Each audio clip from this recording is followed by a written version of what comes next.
Want to know how to make slowcore like Duster that sounds like this?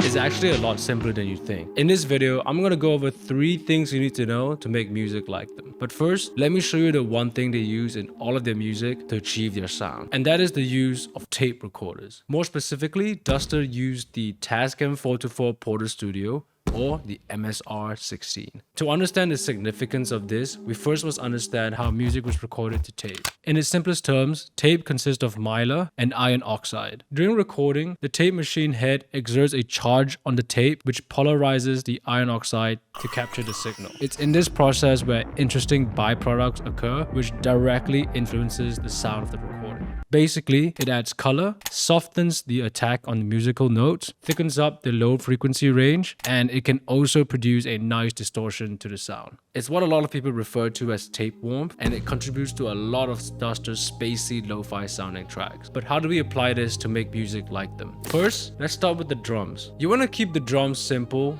and use acoustic drum sounds. It's way better if you're able to record your own acoustic drums and play it live because it adds to the sloppiness of the tracks. But if you're like me and all you have are acoustic drum one-shots or a drum library like Addictive Drums, the next best thing is to play the sounds live using your keyboard like so. Don't be worried about not quantizing your drums as it adds to the sloppiness of the track. If you want to draw in a MIDI, I recommend using this humanize function in Ableton. Alternatively, you can turn the grid off and start moving around the notes so they aren't perfectly on grid. Listen to the difference between the drums when it's humanized versus when it's not.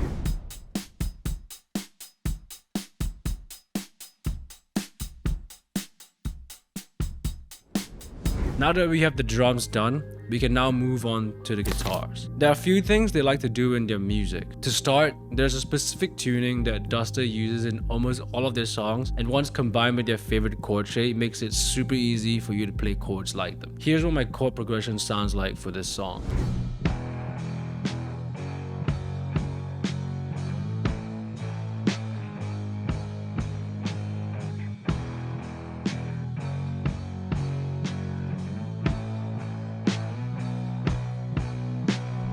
These are called power chords, and the beauty about these chords is that it gives a lot of space later on to add distortion and overdrive to it. There are 2 different progressions to differentiate between the verse and the chorus. Bonus tip is to play the whole song in one go. That's what I did, and it allows the guitar to have slight variations between sections and have that sloppy human feeling. So you might be wondering what this tuning is, as it makes coming out with catchy riffs and chord progressions like Duster so easily. Actually, it's just the standard E guitar tuning tuned flat, or if you want, just don't tune your guitar before you start. Next, I came out with these drones and melodies just to spice up the song.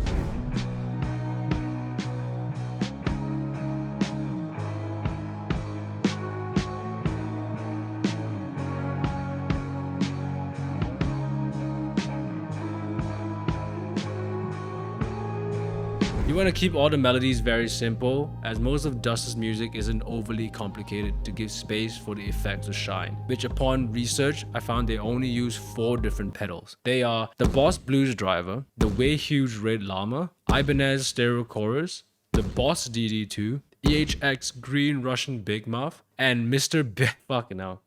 Black Bass OD. With that, we can actually simplify these down to Duster only using overdrive, fuzz, chorus, and delay effects in their music. And following that knowledge, I built a Duster pedal board using Ableton 12 stock effects. This is what my guitar parts sound like with and without my Duster pedal board.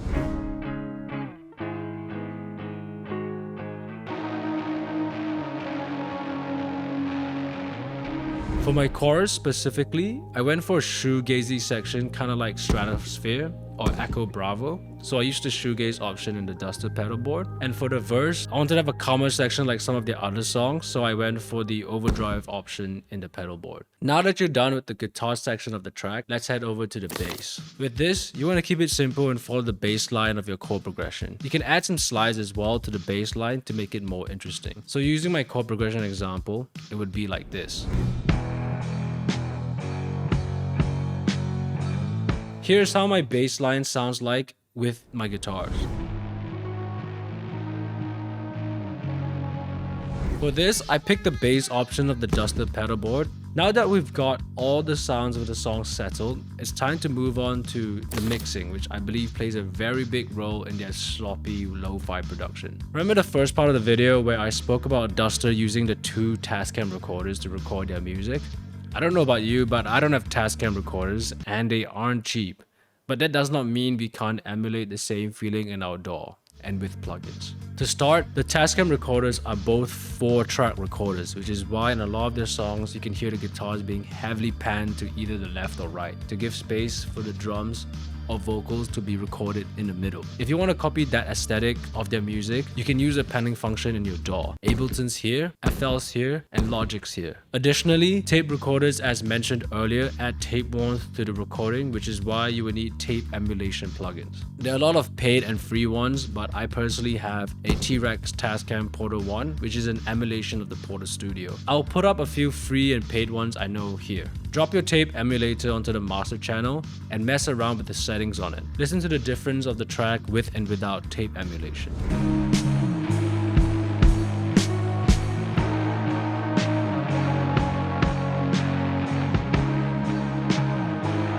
Just a heads up, I also added RC20 onto every one of my instruments as well. And with that, here's the final outcome of my Duster song.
Now, as a producer, you can't just copy Duster's style and be happy with that. You need to find other techniques to mix in to create your own unique sound and stand out. So go watch this video next to learn which techniques Tame Impala uses to get his unique psychedelic sound.